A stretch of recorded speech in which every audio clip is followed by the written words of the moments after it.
UOL, o melhor conteúdo, apresenta Sala de Visitas. Investimento. É assim que eu considero a assinatura do UOL que eu fiz. E dos bons, com muito pouco eu tenho tudo para crescer profissionalmente. Primeiro, porque o conteúdo do UOL me deixa sempre bem informado. E além disso, eu tenho e-mail confiável e um backup super seguro. Ô chefe, eu achei aquele arquivo que o senhor queria. Bom trabalho. Agora vai pra casa, rapaz. Viu? Investir na carreira pode custar muito pouco. UOL, eu assino embaixo. Faça como o Rodrigo. Assine já. Planos a partir de R$ 9,90 por mês.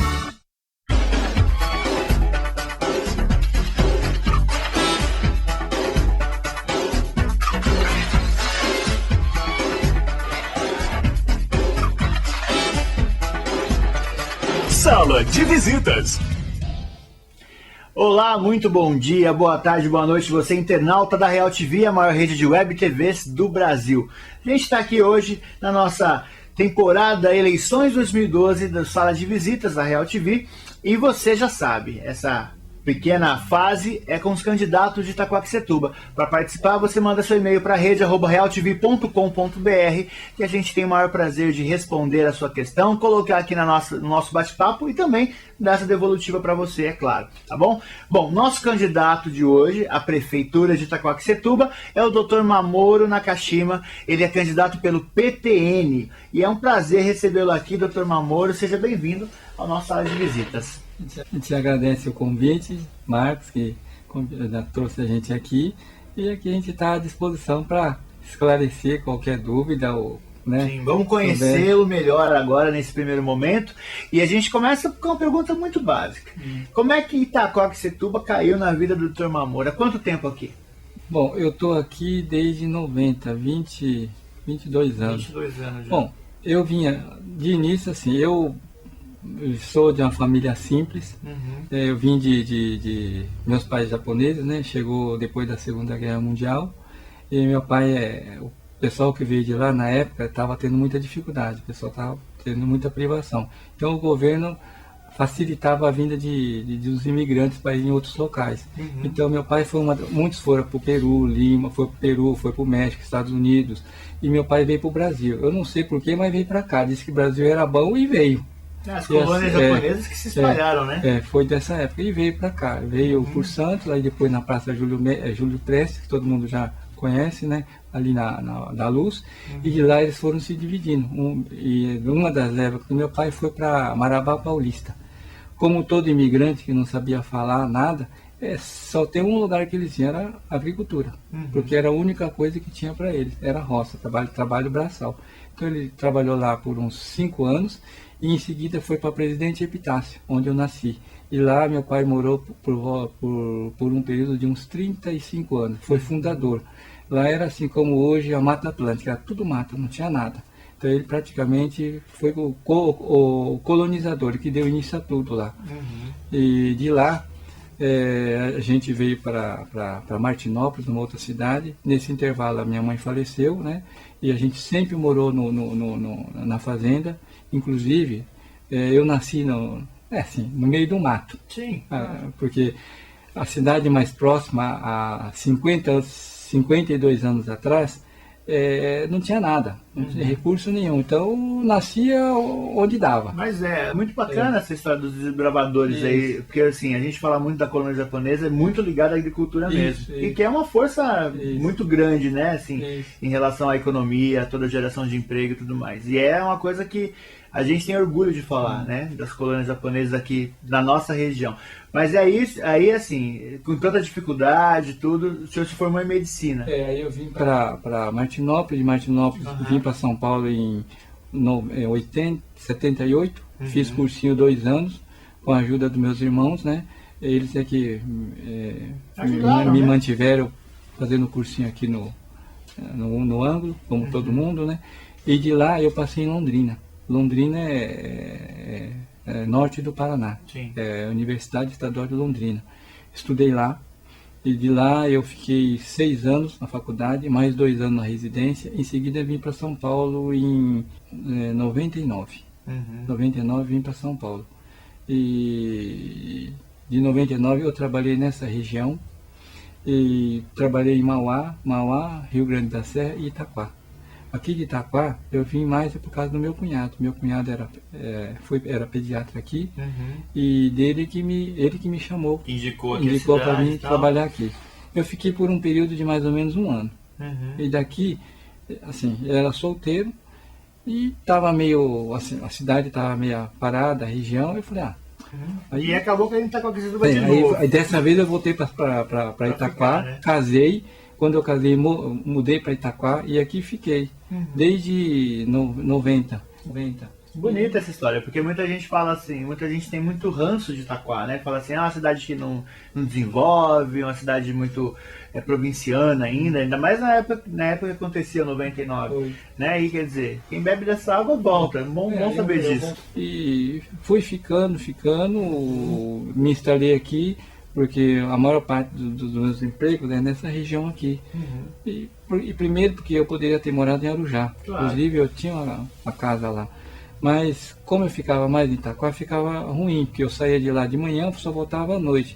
E meus filhos eram pequenos, então eu falei, não, eu vou ficar em Itaquá, porque em Itaquá eu vejo eles praticamente o dia todo, no almoço. E a carência da população de Itaquá é bem maior em relação a Arujá, por exemplo, né? A gente sabe do... Fiquei aqui e estou até hoje. Meus filhos, assim, nasceram aqui, trabalho aqui desde então, e estou aqui. Tá certo. Bom, aí a gente vai falar um pouquinho da novidade, né? Doutor Mamoro, médico, muito conhecido pelo trabalho social feito no CAICAM. Como é que a política entrou aí na sua vida? O que deu? Eu vou ser honesto, político eu tenho dificuldade até de falar em público. Eu estou aqui porque eu sou obrigado, não é que sou obrigado, eu tenho que fazer, né? É uma prerrogativa, eu tenho que fazer. Nunca foi meu forte, não foi, eu nunca assim levei jeito para isso, tanto é que hoje eu tenho uma dificuldade danada para ficar pedindo voto. Tenho mesmo, porque geralmente nisso aí é assim, é mais, né, mais reservado, mais vergonhoso. Mas a gente viu assim que desde da época que eu estou aqui, mais ou menos uns 20 e poucos anos, a gente tem visto que Itaquá melhorou sim, mas melhorou muito pouco comparado com as cidades vizinhas. E isso a gente tem visto. A gente hoje, às vezes tem assim, eu vejo nas pessoas, eu tenho até uma certa revolta de ver Itaquá do jeito que está. Eu tenho mesmo, porque a gente tem visto que Itaquá mudou, mas mudou muito pouco comparado com as cidades vizinhas. E esse pouco é insuficiente pelas necessidades do que a gente vê. A cidade tem um potencial muito maior, né? Não é aproveitado. Uma cidade como essa, de praticamente 500 mil habitantes, 200 mil casas, ser assim. Então, isso também, a gente vê um outro lado. A gente vê assim, além dessa revolta, a gente vê como é que fala? Um descompromisso dos políticos. O político não tem compromisso com a população. O que eu tenho visto, eles entram, chega só agora para pedir voto e depois some. Isso aí a gente está cansado de ver, porque pelo CAICAM a gente já viu isso.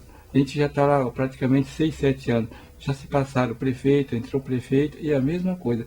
Chega agora, vem pedir voto. Então, também falta de uma outra coisa, de compromisso da administração. E o que a gente tem visto também, além da falta de compromisso, vergonha. Olha, não, mas é verdade, é vergonha. Sabe por quê? Eu estava outro dia em Londrina, na casa do meu pai. Tudo que você vê de Itaquá é coisa ruim.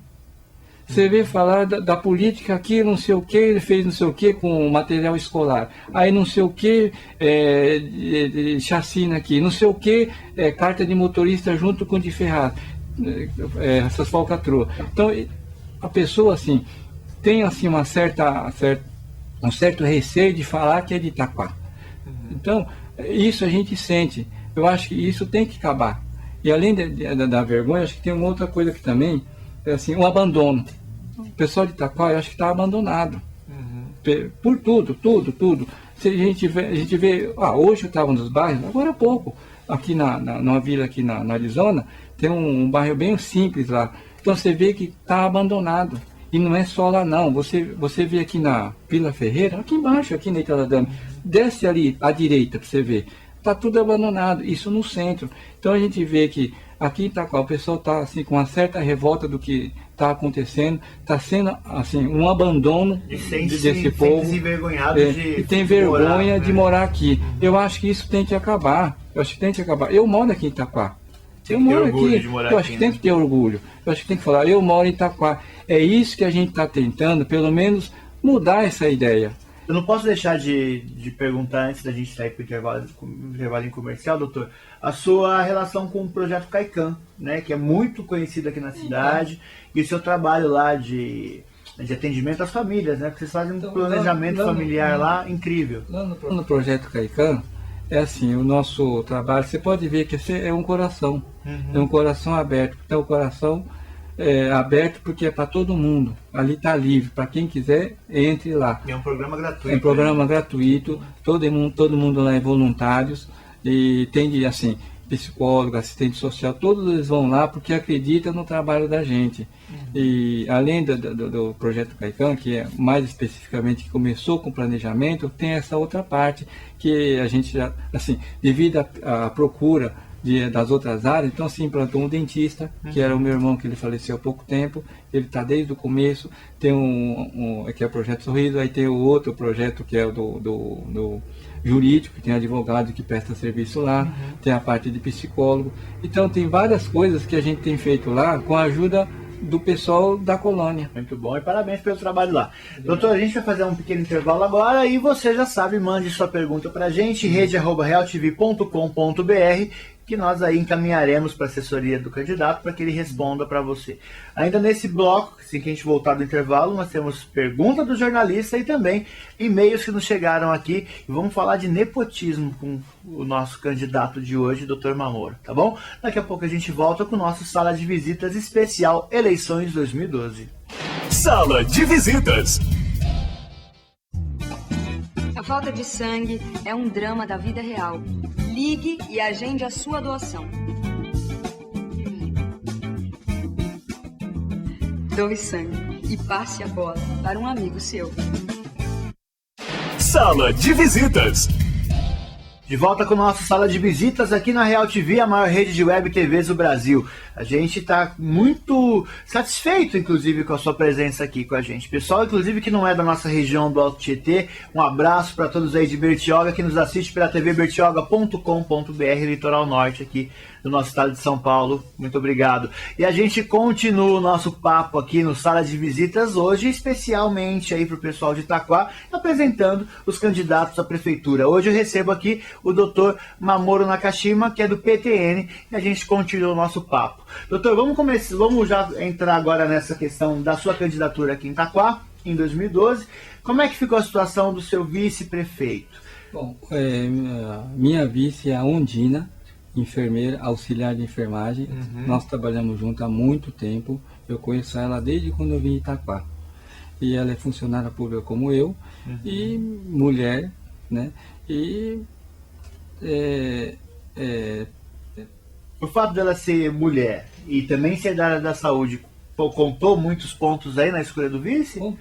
Contou. Porque praticamente as pessoas que eu mais atendo, eu sou ginecologista, o que eu mais atendo são as mulheres.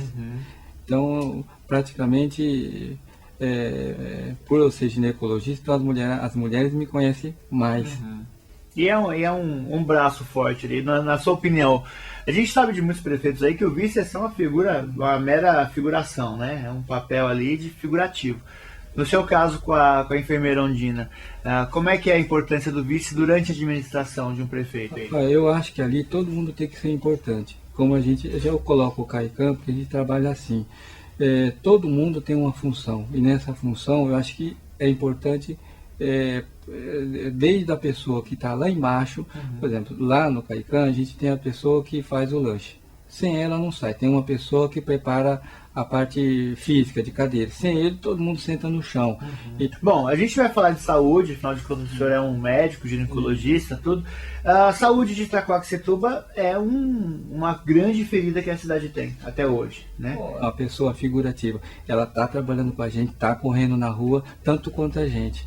Eu acho que isso tem que ser bem valorizado, porque sem ela a gente também não conseguiria. Bacana. A gente tem visto assim que não só em Itaquá, Eu acho que no Brasil todo. Esse problema não é específico de Itaquá.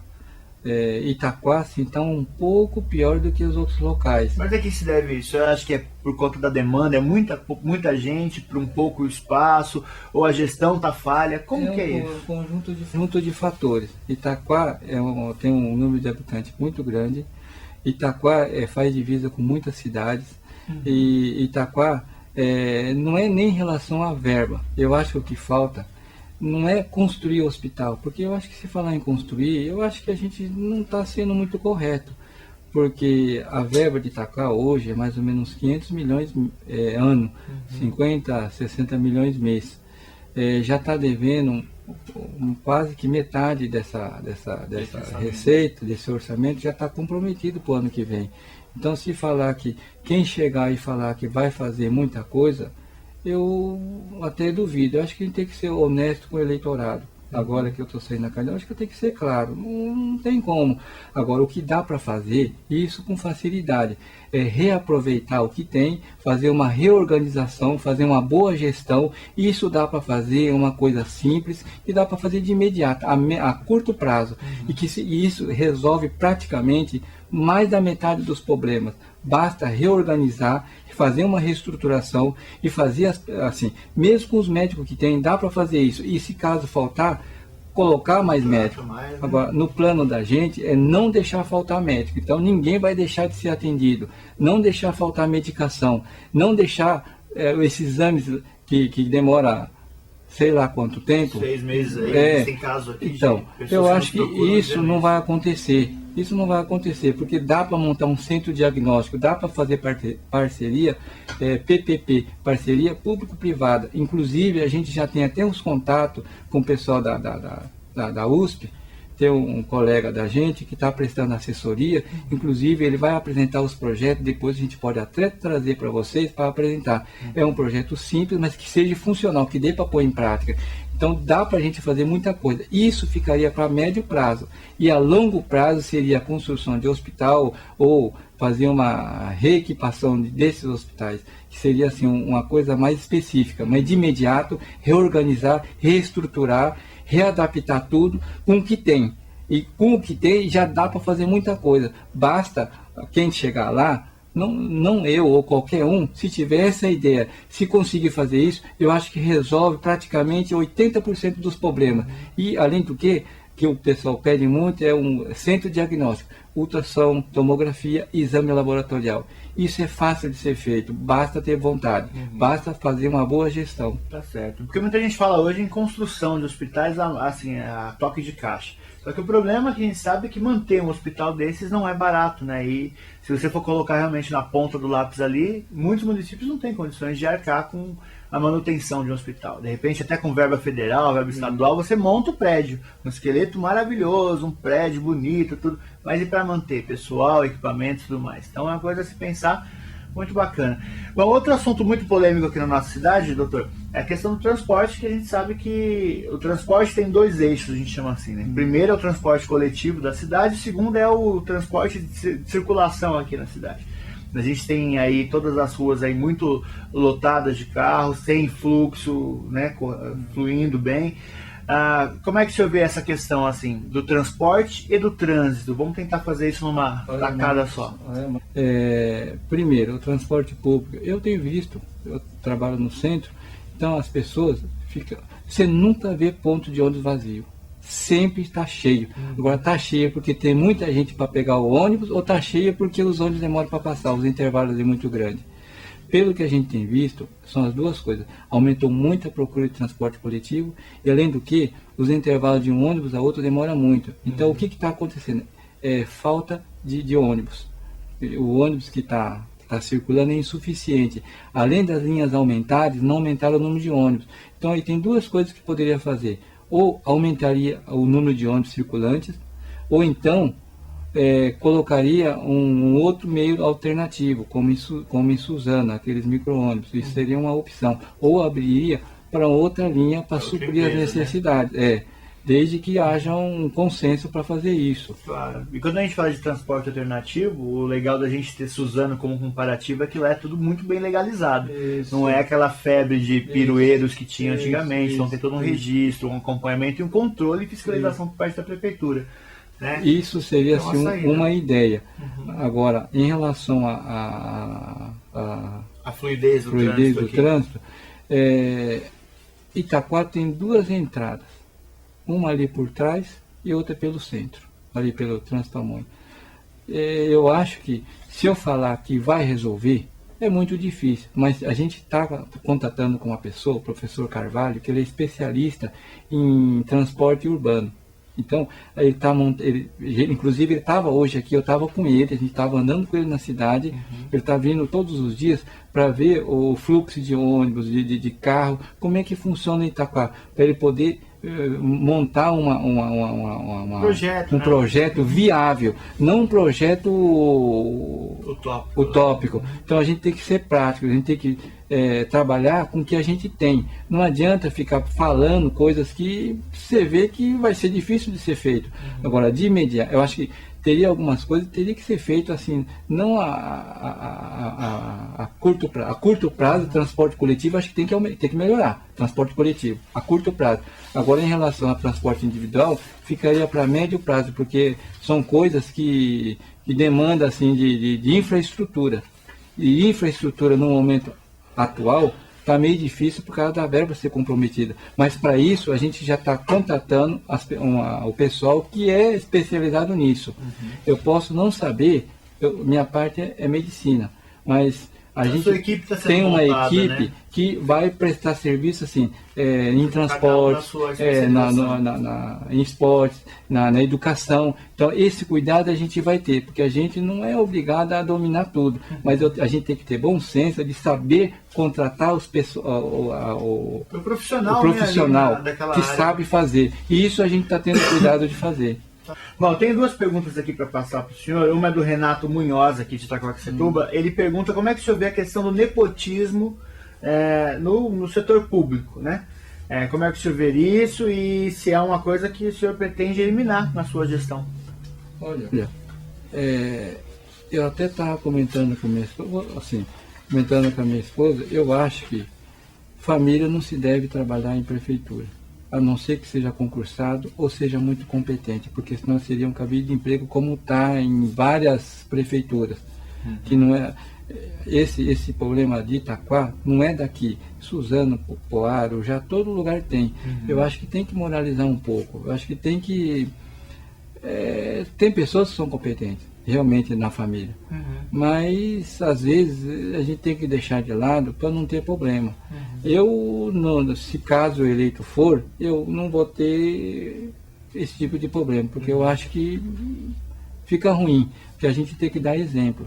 A gente tem mais uma pergunta aqui, essa primeira foi do Renato, a gente tem da Amanda Maria. Ela pergunta o seguinte: Dr. Mamoro, qual é a possibilidade do atendimento menos centralizado em relação à saúde? Como é que o senhor vê a questão dos postos de saúde nos bairros? Há algum plano específico para isso? Tem. E assim, a curto prazo, que é o que precisa fazer, porque a saúde de Itaquá, não sei se está na UTI ou se está mais do que da UTI, está moribundo. Então, a curto prazo, a gente não vai construir, não vai ter muita infraestrutura. É o que eu falei, a gente vai otimizar, reorganizar com o que tem, colocar profissional nos postos que já existem, não deixar faltar médico. Isso vai ser feito já praticamente de imediato. Não deixar faltar o centro diagnóstico, então todos os exames não vai demorar, porque às vezes a pessoa pede o exame hoje, o que está acontecendo é assim, a pessoa vai marcar a consulta, demora 2 meses. Aí chega lá, se o médico faltar, vai marcar para mais 2 meses, já são 4. Aí, quando atende, às vezes pede exame. Vai pedir exame, mais outro tanto. Isso passa 1 ano. A pessoa já morreu. Se não morreu, mas passou muito mal.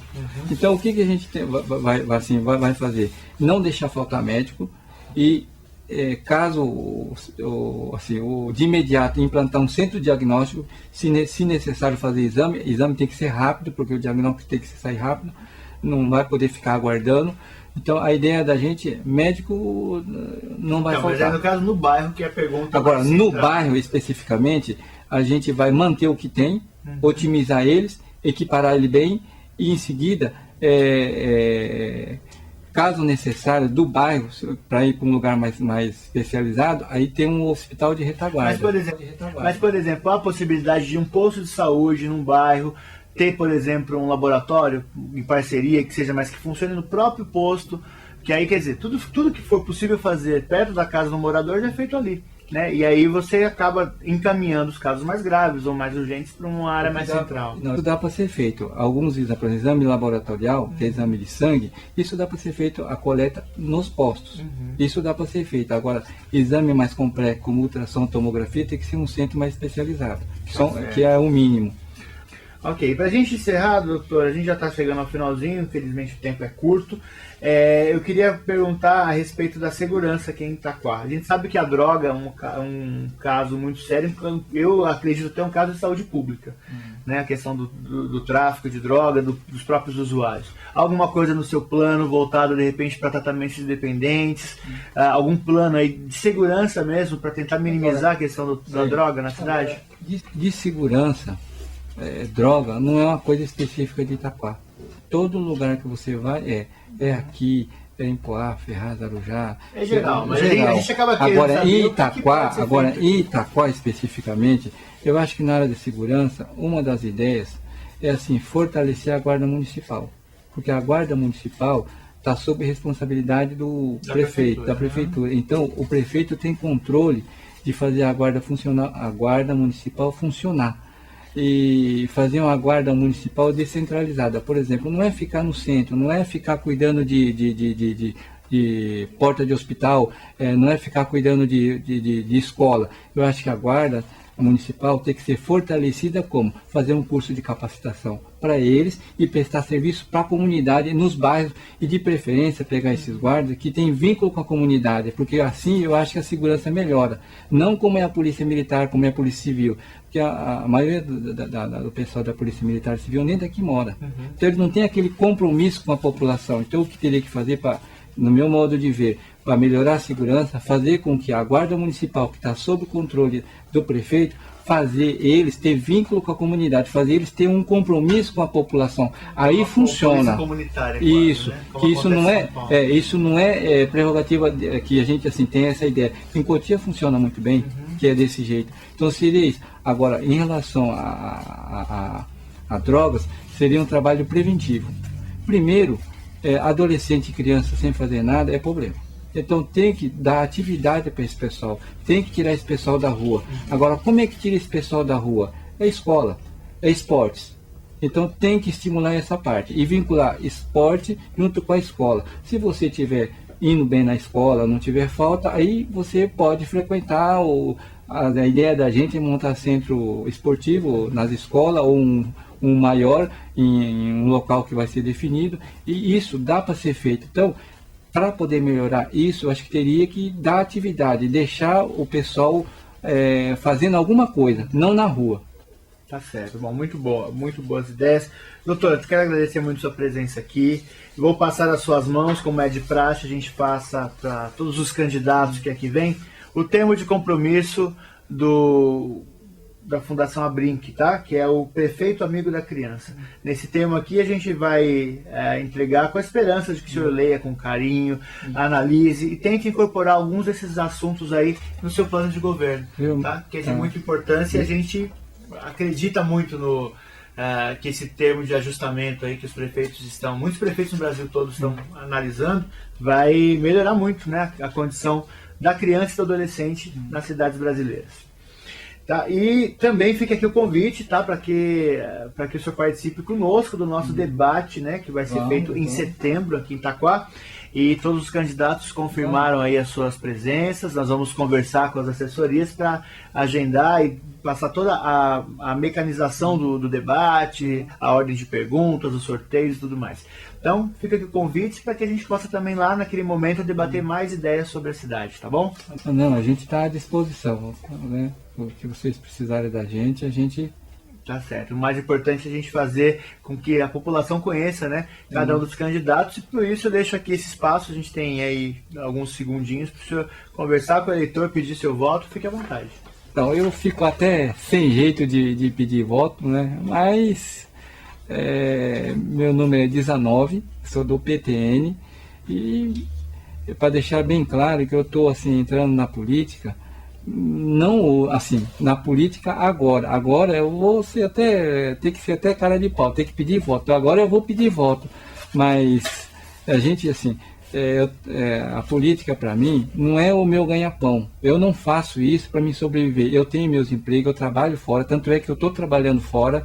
Aqui seria assim, eu estou vendo tanta coisa esquisita em Itaquá, então eu tento, né, vou pelo menos me oferecer para contribuir com alguma coisa. Se eu for assim útil e vocês assim confiarem em mim, e a gente está aqui. Então eu espero, né, que caso a gente seja eleito, a gente poder corresponder, né, do que a gente está propondo agora. Ok, tá certo. Então esse aqui foi o Dr. Mamoro, candidato do PTN aqui em Itaquaquecetuba, e a gente com ele encerra essa temporada das entrevistas com os candidatos a prefeito em Itaquaquecetuba. E já fica o convite, finalzinho de setembro aí você vai ficar sabendo o nosso debate transmitido ao vivo pela Real TV e vários outros órgãos de imprensa da região com os candidatos à prefeitura de Itaquá. A gente volta na nossa próxima temporada com os candidatos da cidade de Poá, aqui na Real TV, a maior rede de web TVs do Brasil, e eu espero você lá. Até mais, tchau, tchau.